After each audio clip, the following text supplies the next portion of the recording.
Welcome to episode number 11, the season-ending episode of our first season. This is the Solar Music Group, SMG Solar Music Group, First Fam Radio podcast in studio. Again, I'm Musiq Matisse. Every episode, I'm joined by my right hand from First Fam Radio. Mr. First Fam Chill, man, in the building. What's going on, man? Our guest today is legendary West Coast MC. He's not a rapper, in my opinion, and that's my opinion, is my show. The man is an MC. He's stood the test of time. He's worked with some of the best. If anybody from the West Coast, as far as solo rap artist, deserves an unsung, I think it's this man right here. Ladies, welcome to First Fam Radio, the SMG podcast in studio, Mr. Jayo Felony, a.k.a. James Savage. How you doing, sir? What up? What up? What's up with it, man? How you guys doing, man?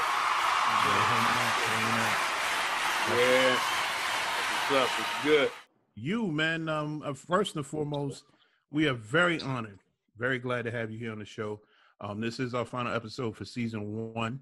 We have a lot of things in store. Yeah, man, this is going to be on you. The best for last. Yeah. That's it. That's it. Say that one more time. Say that one more time. Best for last, man. What it is, man. There you go, brother. There you go. But yeah, man, for those who don't know you, I've been a fan since What You Gonna Do With It? Oh, yeah, that's what's up. You know what I mean? That's how far back I go. Yeah. Come on, let's sing that now. There you go, man. There you go. But tell us the beginning for you, particularly coming from the West Coast. What got you into rap as far as being an MC? Oh man, that's crazy, man. I think I've been fucking with this, rap music since I was a kid. I say since I was about like 8, 9 years old. Mm-hmm. I used to write raps for other cats, you know what I'm saying, and get into talent shows and stuff like that, you know what I'm saying, when I was younger.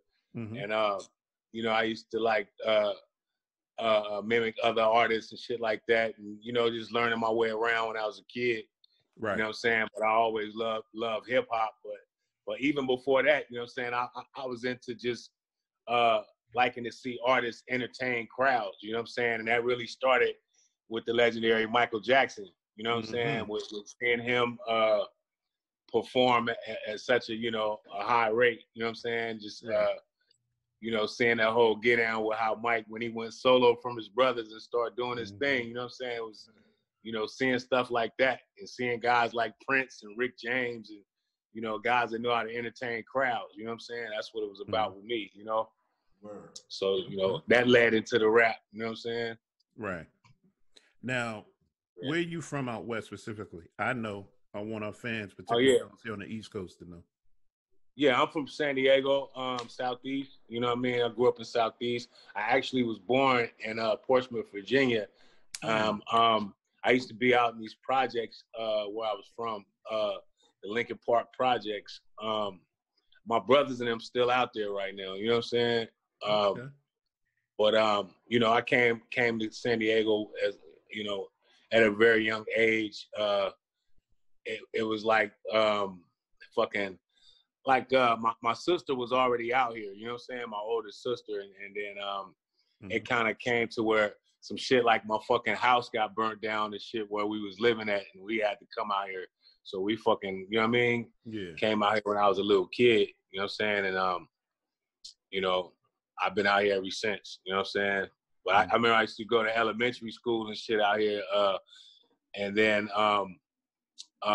in my neighborhood, I was on a street called Ozark right here by Lincoln High School in San Diego.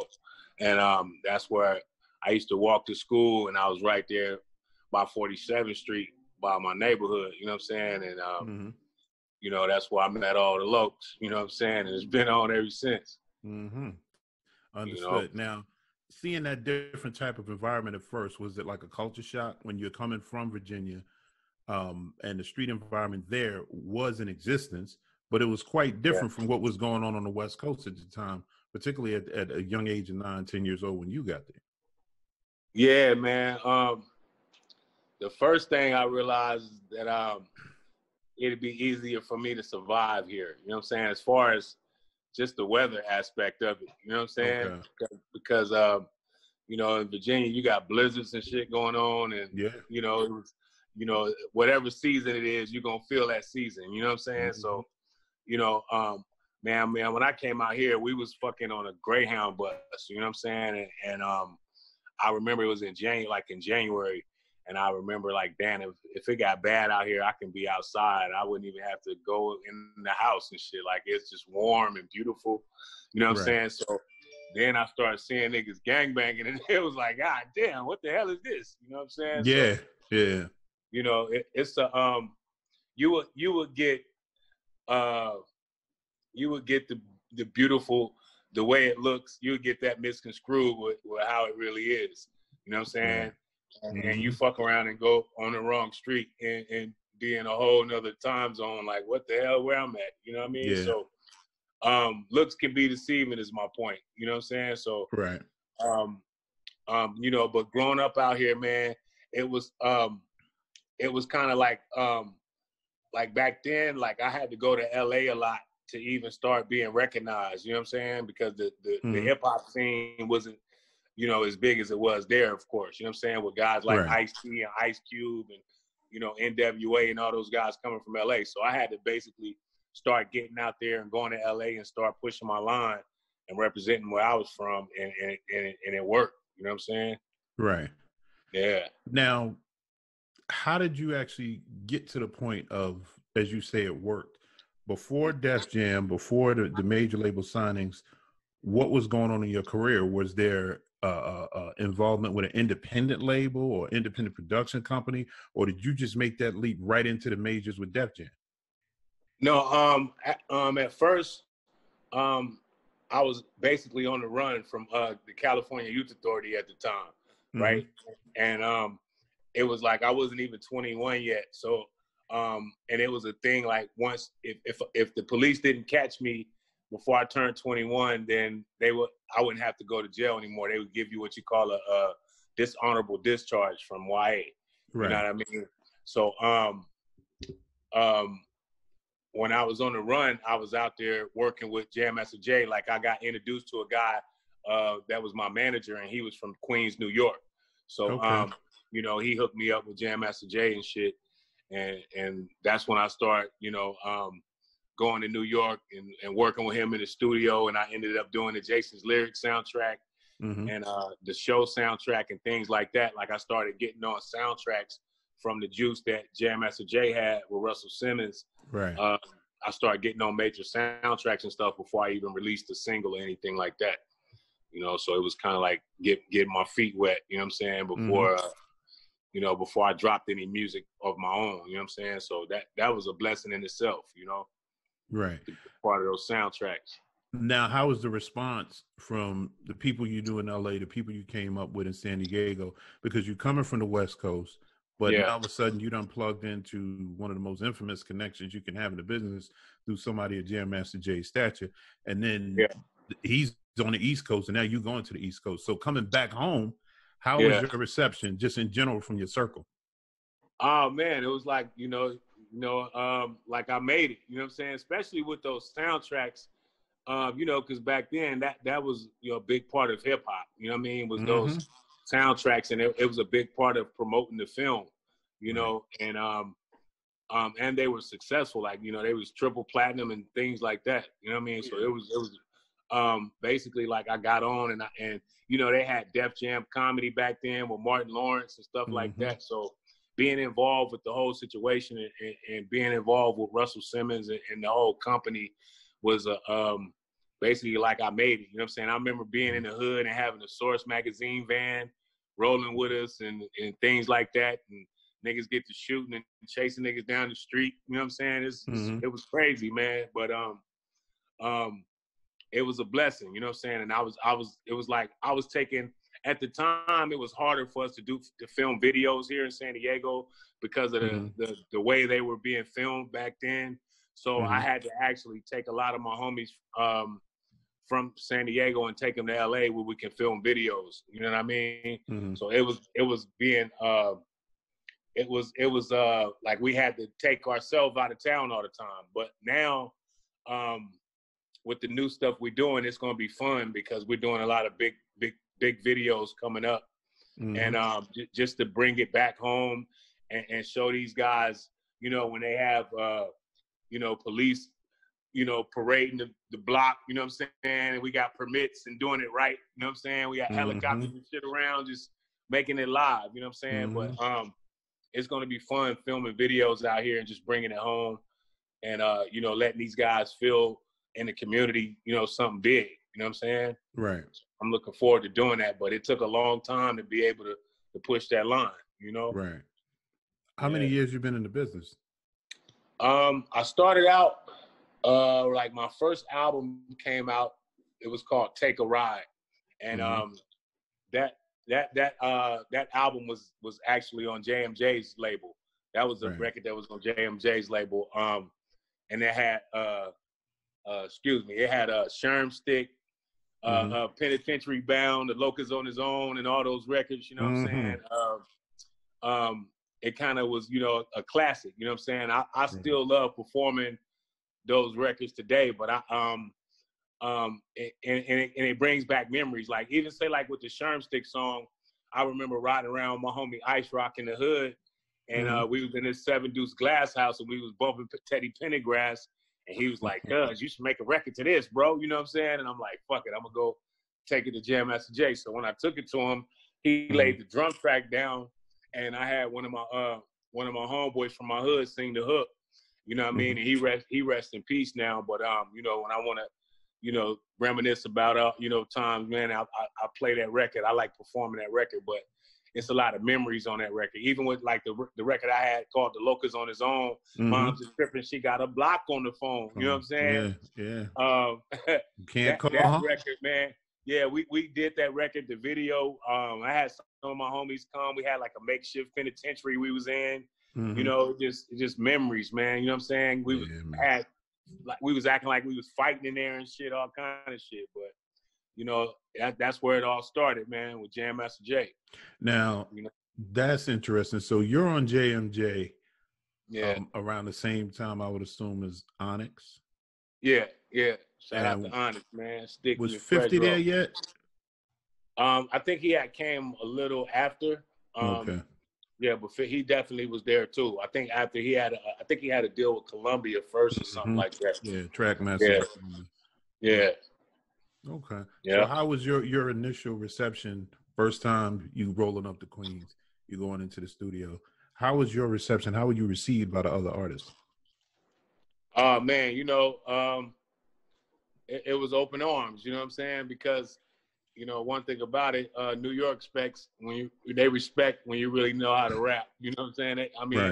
They respect that true MC shit. You know what I mean? And that's the cloth that I'm cut from. You know what I'm saying? I like playing with words and being lyrical, and that's what it was about. So a lot of the times when you have those guys around the studio, you know how it's like a headquarters, and you got niggas around the studio trying to get deals and shit. Right. So it was a lot of rappers always around the studio where we was recording that with Jam Master Jay.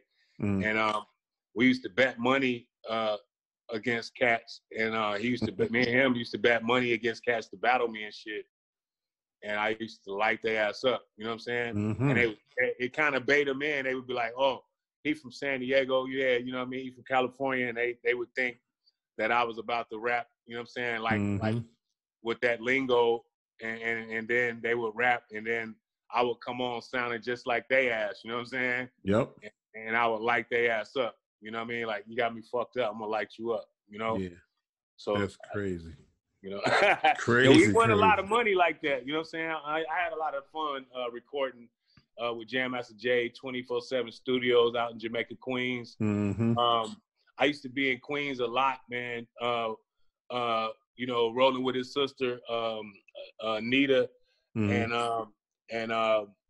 Marv, his brother. Like, I used to be really out there, man. I used to go to the barbershop. I used to wash my clothes at the laundromat. You know what I'm saying? I was out there with the blue chucks on, man. Yeah. Khakis on, you know what I'm saying? And it was all love.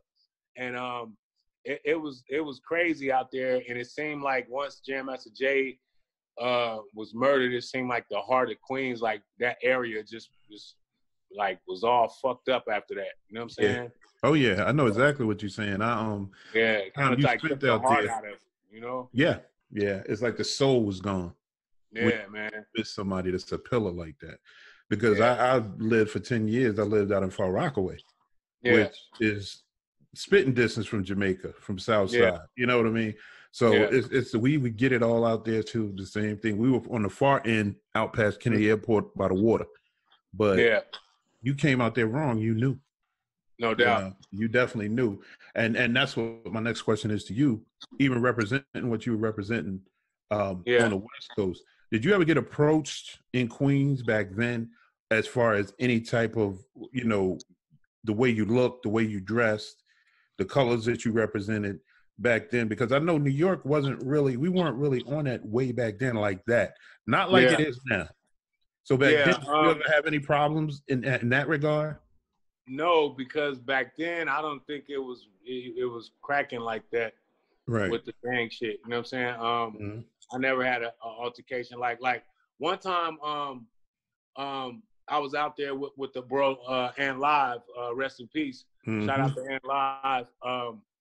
And I was with Jadakiss and Scarface, and we went to the liquor store, and they was in the car. And when I went to the liquor store, this dude had on like a red rag, and he had red contacts, and he was just had on a gang of red, and it was funny. I don't know what the fuck. It was just the weirdest shit. But the dude told me he was from the Brims in Lincoln Park, and I was like, it was two gangs from San Diego, and I'm like, nigga, you in New York, and I'm like, them is two different gangs. I didn't understand the shit, and I was finna fuck him up in front of the store. You know what I'm saying? I'm thinking like, cousin, this is set up. This nigga got gold teeth in his mouth with red contacts, talking about he's from two different enemies of mine, right? And I'm like,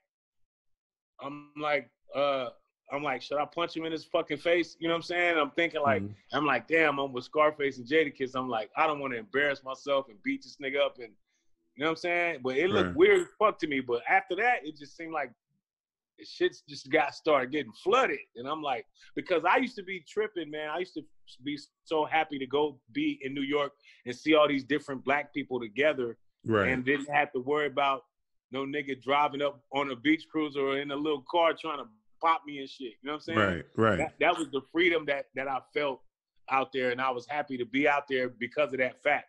You know what I'm saying? But it was one time where when I made the Trued Up record, and I was out in New York in Brooklyn in Mike Tyson's old neighborhood, and it's all bloods. You know what I'm saying? Right. But shit, I was there, khaki suit, blue rag on my neck. You know what I'm saying? Chucks, blue strings, the whole shit. You know what I'm saying? And I think they respected that even more. You know what I'm saying? Because it was like, and I was with two females from Harlem and from Harlem, New York, and I don't know. I guess they respected it. I didn't have no bodyguards or no people with me or nothing. I was just with two females, and I was just seed up. You know what I mean? Representing this crib. You know? Right. And they was like, "Yo, son is ill." They was like, you know what I'm saying? They gave it up. You know what I mean? And it was crazy, man. It was crazy. It was like a shooting broke out and shit. Shit was all on the news, and you know, my name was in the paper, and HBO was talking shit. It was supposed to be some shit for HBO, and it went crazy, man. Niggas started fighting, and police came. Police start. You know, it was a shootout. It was crazy as fuck. Yeah. Where were you? How did you stand as an artist in the midst of all of that East Coast, West Coast drama? Because for me, born, raised, bred in New York, I was actually working with True Magazine, which was located in North Hollywood at the time. So in between that whole period, I'm going back and forth to LA. I'm having fun. The people I know out there showing love, wasn't caught up in no mix or no mess. I'm just out there having fun once a month. And I would hear a lot of industry people say, you know, when I come back and I'm in Universal or different labels, I would hear a lot of the industry people say, well, I ain't going out there, you know, no time soon because of this, and this. So how was your situation in between that? Did you have any problems if you had to travel back and forth at that time? Hell no. You know what I'm saying? I wasn't even thinking about a problem because most of that was like media and a lot of it had to do with Death Row and Bad Boy. So it wasn't never really a basically East Coast and West Coast, even though a lot of people in the street probably felt like that. But with me, I got, you know, bros like Method Man and Redman and guys like that never got caught up in the bullshit. You know what I'm saying? Right. So I was more on that level of it. You know what I'm saying? And then even when the shit was going on, I don't ever think Tupac ever hated New York. I think it was the people that he felt was responsible for him getting shot. You know what I'm saying? So it wasn't with me, because you see with Pac, nigga, he had Buckshot with him and, you know, Big Daddy Kane, all kind of motherfuckers. You know what I'm saying? Yep. So it wasn't about that. And it never was about that with me. You know what I'm saying? Because I feel like, you know, as an artist and at the end of the day, none of us own none of this shit. You know what I'm saying? How about that? So it's like, how the fuck we gonna even really beef over some territory or a region or whatever the fuck? And none of us own none of this shit. Right. No, you know what I'm saying? And it fucks up it fucks up, you know, us making music as you know what I mean? It fucks up the creativity of us growing if that's a problem. You know what I'm saying? Like, what the fuck? We should be able to go to each other's backyards and feel comfortable. You know what I'm saying? Exactly. It should never be that type of bullshit. Exactly. No, you know, I agree with you. And especially what's, you know, the day and age right now, all this shit going on. You know what I'm saying? I be tripping on how niggas be still shooting each other. You know what I'm saying? I mean, it's the difference of representing where you from, being a Crip or a Damu or whatever. But when it comes to, I'm over here trying to dead a nigga, you know what I'm saying? Like, nigga, that's out. You know what I'm saying? Yeah. Yeah, because no matter where you from, period, we all grew up on the streets. We know what being poor is like. We know what living in the hood is like, whether it's East Coast, West Coast, down South, Midwest. But ain't shit for you in jail. Yeah. So you going out here trying to get years at one time for one action, one quick decision. I get it, like you said, but we got to be more mindful of the decisions we make, and we got to stop repeating the same behavioral patterns that's just not conducive to us. It makes no sense. So you're well received, you're well, you know, loved, respected in the city. Talk to me about what your mind state was when you found out that you were actually going to be on a single with DMX, Redman, and Method Man. What was your first reaction? Oh man, I was trying to make a good record that was gonna stick to the wall. You know what I mean? That was first and foremost, because being on Def Jam and working, you know, with Tina Davis and people like that. It was kind of like we had to pick of the litter, like who we wanted to work with. You know what I'm saying? Right. And the Wu-Tang Clan, you know, we go way back to, like, I've been knowing them since, like, they put out Protect Your Neck. Right. You know what I'm saying? Like we used to be in Virginia together a lot. You know what I'm saying? With, shout out to Papa Wu, you know, and guys that I knew for a long time. And so the crazy part about that was Method Man and Old Dirty Bastard was on the record before DMX got on it. And Method Man was the one that got DMX on there for me because of the price Old Dirty was trying to charge and the vulgarness of his rap. You know what I'm saying? Shout out to Old Dirty, but we was trying to make a single and it was kind of a little bit too, it was just crazy. He was just screaming on the front of the motherfucking record, and then he started talking about, you know, sodomizing bitches and shit. And I don't know, man. I'm like, we can't use that. I mean, I'm talking about Duke shooting shit, but I'm being clever with the shit. I was so clever with talking about fucking with bitches in the butt. It was the shit playing on the radio. But he was too goddamn out in the open with the shit. You know what I'm saying? Like, nigga, you gotta be clever about it. You feel me? Yeah, man. Give me some of that, man. Shit. Give me some shimmy, y'all. You know what I mean? Speaking of that, what used to kill me with the media that I didn't like, they never showed. I would see videos, I would see different artists such as yourself in different collaborations, but they talked about that unity. Speaking of Shimmy Shimmy Ya, people to this day don't even realize E40 was in that video. Straight up. Yeah. They don't even realize there's so many Wu-Tang videos. You see Compton's, Most Wanted, MC8.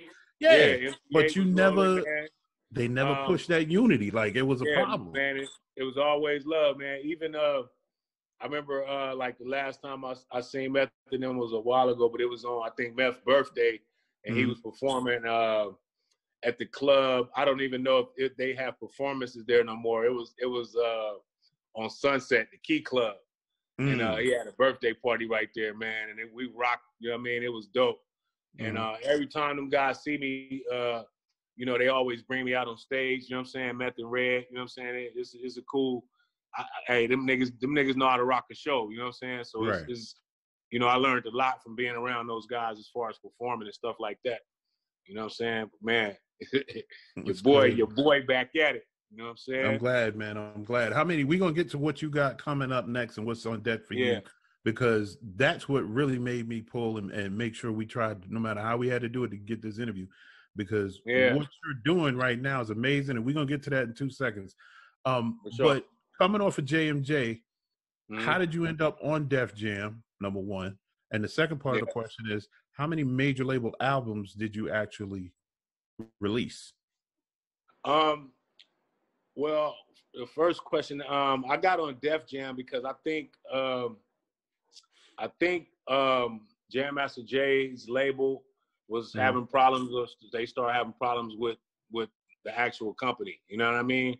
So that company got dropped from Def Jam, Jay's label. You know what I mean? Okay. So I went directly to Def Jam after that. Lior, I had a meeting with Lior, and he was like, "You ain't never had no whack juice." He was like, "You dope as fuck." So it was like, "We want to keep you on the label." So they gave me a fucking 10-album deal with Def Jam. And I was signed to Def Jam in New York. You know what I'm saying? Not fucking on Sunset. Like the Def Jam West is on Sunset, but I had to fly to New York to handle my business, like with LL and them where they was at. I was signed to the main shit. You know what I'm saying? But I had a 10-album deal, and it was just the point that I didn't have someone like Irv Gotti or Wyatt Rough Rider or a motherfucker like that to handle business where I could continue to be the artist, like a good guy, bad guy type thing. Right. I had to be the artist, cussing and talking shit, and the businessman all by myself. But I think that was the issue. But if I had, you know, the proper people in place, I probably would still be there. You know what I'm saying? I damn sure wish we would have ran across each other back then. Straight up. A lot, seriously. Because, man, I was in the trenches. But the shit was dope. It wasn't all bad because I had, you know, people that I had cool relationships with, like Tina Davis and Deidre, and even Julie Greenwald, people like that. You know what I'm saying? It was good people over there. Kevin Lyles and all those people. You know what I'm saying? So I probably was young and crazy and shit, but at the end of the day, you know what I'm saying? They was good people. You know what I'm saying? And I always had fun, and they used to talk shit to me and shit. Kevin Lyles and them, they used to talk shit, Russell and them, you know. But you know, they were good. They was good people over there. You know what I'm saying? It was like a family like type. All the employees and everything, they was hustling motherfuckers. You know what I'm saying? So I have to give that to them at Def Jam, and it showed me how to, you know, get my hustle on now. You know what I'm saying? So I'm thankful to have that whole, you know, situation happen in my life, because it got me to, you know, the things that I'm about to do in the near future. Right. You also when you was on Def Jam, they released them Def Jam Vendetta games, man. What was that? Oh, hey, that was right when I left. You know what I'm saying? That was right when I left. They had a character for you on there though. Nah, I think that was right when I left, because when I left the company, Dub C had came right after I had left. You know what I'm saying?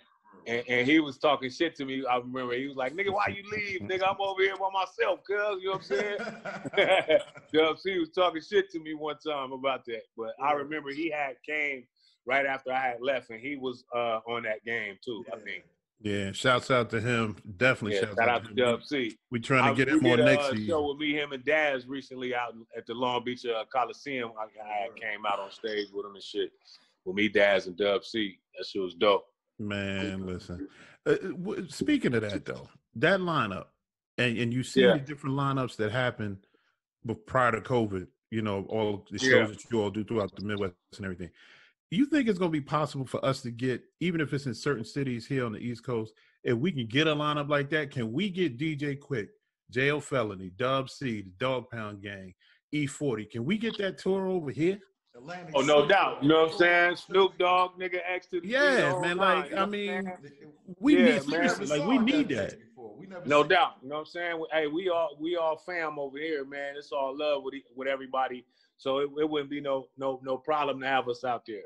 You know what I'm saying? Because we was about to do a big show like that actually before the COVID had happened. We just did a European leg of the tour with me, Exhibit. It was me, Exhibit, Problem, Razzcast, Dimrick. The shit was dope as fuck. You know what I'm saying? Shout out to DJ Hopper. Man, we went over there and rock shit, and we was about to do the US part of it with Live Nation, and we was bringing Crooked Eye, fucking King T, the Alcoholics, man. The Licks was coming. Man, yeah, we was about to put it down. You know what I'm saying? We had Razzcast coming with us, and shit was gonna be crazy. Man. You know, Exhibit was putting shit together for us, man. That shit was gonna be dope. You know? And that's what I was getting to, bringing back the front. Yeah. How did you end up linking up with him? Because I see he's in some of the visual content that you have right now, and I'm gonna get to that shortly too. How did you all end up linking up together? Man, I've been on X for a long time, man. Even when I was on Def Jam, we've been friends for a while. The first time that I worked with Exhibit was with Method Man. Me and Method Man was out in Hawthorne, California, at a studio called the Black Hole. Shout out to my bro Kenny McLeod at the Black Hole. Man, Eazy-E, everybody used to go through there and record. Bone Thugs and Harmony. It was right there on Rosecrans Boulevard in Hawthorne, California. And I remember me and Meth, he said he had to go do a song with Exhibit, and he was like, man, come get on the record with me. I was like, cool.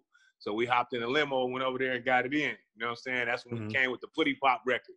So that was the first time I had worked with X. You know what I'm saying? We did the Putty Pop. So label-wise now, are you independent or are you under his label? No, I have my own label. It's called Loco Entertainment.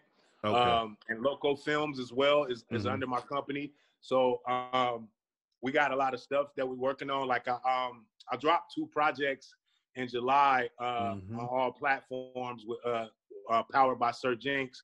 I've been working with Sir Jinx, and he's been helping me put all my music together. Like I got ownership of all my music that I put out on Def Jam and everything. So we're re-releasing all of those projects digitally remastered. So and then I got brand new music as well coming out. So it's crazy, man. Like basically, you know, I got the game, and I built relationships with people like Exhibit and Dr. Dre, my bro Slider Piper, DJ Silk, man, is over there at Aftermath, man. I'm just happy to be back at it like this, man. If people see I ain't fucking crazy, I'm happy.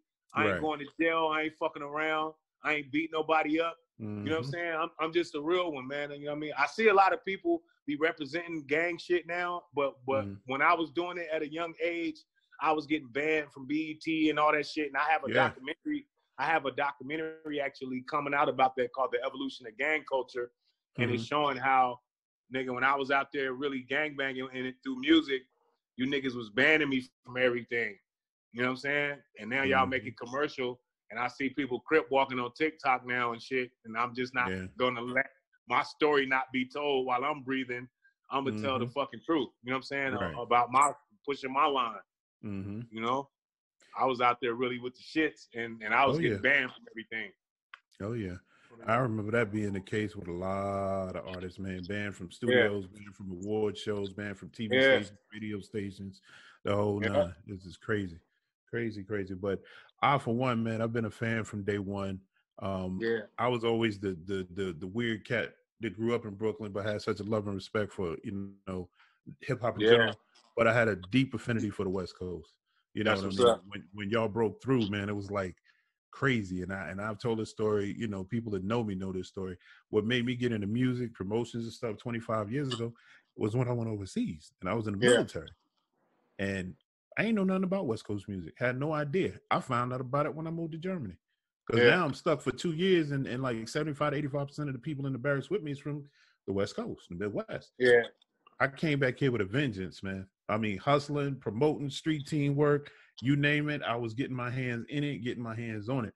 you know. So Real I'm talk. definitely glad that you here, you're doing your thing, you're doing it independently, and it's just amazing at what I'm seeing. Talk to me about this visual that you have on World Star.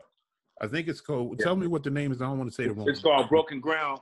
That's the project me and Exhibit put together. Shout out to Rashidi for directing with X, man. It was crazy. We did that project last year, and it came out on World Star.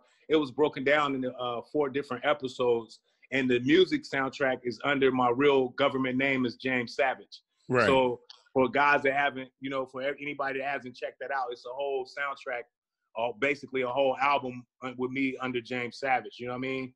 And each episode got over 1 million views each day. It show premiered on World Star, so it did pretty good. And that's where it aired at. You know what I'm saying? So, but if you guys were able to go check it out, it's called Broken Ground. It's a film with me and Exhibit. It's like what we call a docu-musical. You know what I mean? So it's like me rapping through the shit, through all the theatrics and all the action. You got me doing my shit. You know what I'm saying? Where did the concept come from? Oh man, the concept came from, we actually made all the music first, and then we just started doing the videos, and the videos got bigger and bigger until it turned into that film, you know? And that was the name of it at first. It was called James Savage, the whole project, but then it turned into Broken Ground. You know what I'm saying? So if you guys check it out, it's me and Exhibit. Because when I saw that, I'm like, this is something totally different. Hey, you know what was crazy, man? Right, the day after I finished filming, I had to go turn myself in to the fucking LA County. You know what I'm saying? I had to go do a fucking year for some pistols and shit I got caught with. So I had to go do a year. The judge gave me a deal, and he was like, right after you finish filming, you gotta, come do this fucking time and shit. So I went and knocked it out. You know what I mean? But it was crazy. Like when we blew the car up, I'm thinking in my head, like, God damn, I gotta go to jail in the fucking morning. Everybody hugging and shit, you know what I'm saying? And I'm like, wow, because it took us like 8 months to actually, complete the film, because Exhibit was going back and forth doing an Empire show. You know what I'm saying? So it took a while for us to get it done. But that day after we finished, bro, I went to the LA County. I'm in there thundering and shit with niggas and shit. You know what I mean? I'm in that motherfucker fighting and shit. But hey, I'm a frontline soldier though. I bet you a nigga can't tell me I was in no protective custody, none of that weird shit. Nigga, Jayo Felony, I'm gonna be right in here with everybody else, nigga. Win, lose, or draw, nigga. Squabble up, go to the back, nigga, this crap. All that. Understood, my brother. Definitely understand. Now, the tour that you all did last year throughout Europe, you had a lot of dates on that tour. Was that your first time going overseas? Yeah, it wasn't my first time going overseas, but it was the first big tour that I've been a part of. You know what I mean? And I was glad that I went overseas prior to that, because I was able to go to Paris and really be in the neighborhoods with people and going to the clubs and had my little team out there that was doing whatever, you know what I'm saying? And now they over there representing for the local. And when I came back on tour, they had lowriders and shit waiting for me, and it was crazy, man. And Razzcast and them was like, how the fuck you got all them Crips out here? I'm like, hey, man, it's real in the field, man. You know what I'm saying? And it was just the love that we got when I went back. And even when I went to Holland, it was cats waiting for me with cognac and shit, and they was Crips, you know what I'm saying? And niggas was like, wow, you motherfuckers is everywhere, you know what I'm saying? But I was like, man, it's just, hey, the influence is strong, because it's about love, man. Crippin' is about love. It ain't about, go hurt somebody because they got on another color. That ain't what I represent. You know what I'm saying? I represent community, revolution, and progress, and the blue is true. You know what I'm saying? Did you, speaking of that, your affiliations, your associations, and what you represent, did you know Nipsey at all? No doubt. Yeah, I knew Nipsey. I knew his brother, Black Sam. You know what I'm saying? We real close. I know Nipsey's father, you know what I'm saying? We did a song a long time ago, like when he first got started with me, him, and Cocaine, called Rich Rollin'. You know what I'm saying? We giving it up because, we both represent the neighborhood, you know what I'm saying? So I hang with Tiny G-Bob that rap with Nipsey, you know what I'm saying? That's my bro that rap with Nipsey, Cobby, and Infant J Stone, you know what I'm saying? And Sandman, rest in peace, you know what I'm saying? Like I used to hang with them a lot. I used to be in the 60s all the time on 10th Ave, hanging with my bro Lil G-Bob. You know what I'm saying? That was my nigga. You know what I mean? So, and Big U is my bro. You know what I mean? So it was crazy to see Nip come up like that. You know what I'm saying? And do his thing, man. I was real proud of that. And I wish he was here. It's just fucking sad the way shit had happened. You know what I mean? They took a real one out. You know what I mean? And it's fucked up because he was leading by example. You know? Exactly. And he definitely was a motherfucking legend on Crip. Rest in peace to young Nip. Yeah, that man, I got to be honest. Like everything I've gone through in this industry, I could write a book about, but ain't no need to because it's the industry I chose to be involved in. But a couple of years ago, I was at a point, man, like where I was about ready to get his whole game up, the business, everything. Yeah. In Victory Lap, that changed my whole perspective, man. That was one of the few albums in the past 10 years that I could put on and just play from start to finish. Don't skip nothing. Don't dismiss nothing. And that inspired me to get back into this building. I mean, into this, you know, into the building of the business. You know what I mean? So it was just, it affected a lot of people, even people who didn't personally know him or conversate with him. It was just crazy to lose him. And I feel as fans, we get cheated because I look at where you are now and where he was going. What would an album between the two of you have been like for us as fans to get? That would have been a gift. Yeah, no doubt. And like, so it's just crazy. And it's a lot of this violence. I just hope and pray, like you said earlier, we find a better way. That's for sure. Yeah, man. We got to, man. We do. Hey, we do. We got to, man. Like, and I be looking at it like I'm glad that he had some good people around him, like Jay Stone and guys like that, that's carrying his legacy on. Lord London and even YG and you know, Pac-Man, Cuzzy Capone. You know what I mean? Everybody that's carrying his legacy on, man, and keeping them lit. And I tilt my hats to them for doing that. You know what I'm saying? And keeping his name alive. Oh yeah. You know what I'm saying? Yeah. And and I'm gonna push my line. You know what I'm saying? And he was the type of dude to where I wanted him to see me winning because he'd have been like on Crip, cuz you back on your shit. You know what I mean? Like niggas want to see niggas win. You know what I mean? And that's what it's about. And that's the type of person he was. You know what I'm saying? Like cuz would be happy to see you on your shit. You know what I mean?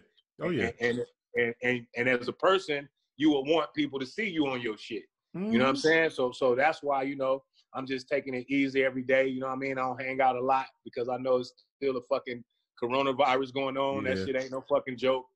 And, you know, I ain't trying to get sick of none of that shit or get no one else sick.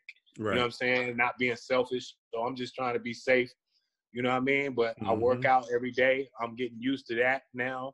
Just being able to work out twice a day, Monday to Friday, and just eat right and concentrate on my craft, man. And you know, get everything in its proper order and bet on my fucking self for a change. There you go. Period. And that's a bet that you already know from jump. You already got one because you got a support system and you got fans internationally. You got fans coast to coast. You're not in. You can do what you need to do once we get past this thing and really blow it off the roof. You know what I mean? Yeah. So I'm doubt. For what it's worth, man. Yeah, I'm happy you're doing your thing. Yeah, thank you, bro. I appreciate that. If they haven't noticed, I dropped 2 albums a couple months ago. One of them is called Hood Invasion. The other one is called In the Trenches. They powered by the legendary Sir Jinx. Them shits is off the chain, and it's just volume 1 of those projects. I have volume 2 of both of those projects already done. I got the package coming where I got the CD package coming with both of the CDs for everybody that asked me for the CDs. You can get them on jayofelony.com, my own site. You know what I'm saying? Hey, this shit is so crazy, bro, that things are booming right now. And then look, I got 2 other new albums coming out, which I was gonna drop this month, but I'm waiting for all this fucking voting and shit is over with. You know what I'm saying? I went out to vote too, goddammit. I ain't there you go. With the bullshit. But you know what I'm saying? I'm waiting till all that is over with. And then I'm gonna come fresh for the new year with both of these 2 albums gonna drop on the same day. My new album is called Get Your Feet Whooped.